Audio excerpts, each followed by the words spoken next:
He threw the clothes into the water, then he gave a wave of his hand. The clothes lined up and swam away. When they got to the deep part of the water, they started spinning fast on their own, just like the washing machine at home. Then the clothes lined up and swam back to the shore. The guy who was washing the clothes was originally just a homeless man. With nowhere else to go, he came to the monastery and became a new monk serving God. But he got possessed by some dark power, and strange things kept happening. One rainy day, smoke all of a sudden rose from Henry's body, like he was about to catch fire. The thick smoke choked him and knocked him to the ground. Luckily, the abbot and others got there in time, poured cold water on him, and Henry was lucky to survive.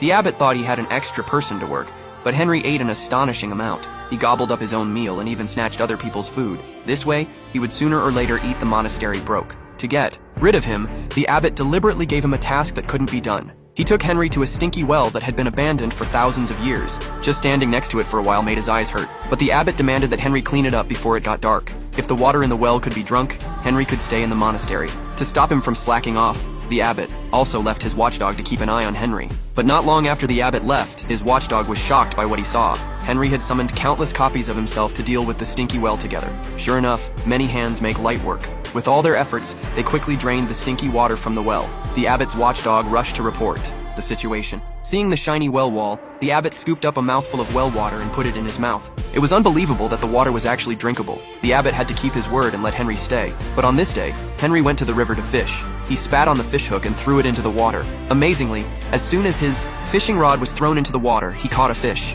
Unfortunately, the fish was so strong that it dragged Henry into the river. Everyone was surprised that he had caught such a big fish. The big fish, hearing Henry saying bad things about it, swished its tail and slapped his face. The abbot had never seen such a fat and ugly fish before. He was sure that Henry must have offended the gods and made the river god angry. To avoid causing trouble for the monastery, the abbot ordered Henry to be tied up and taken to the river for sacrifice. However, a weird scene happened again.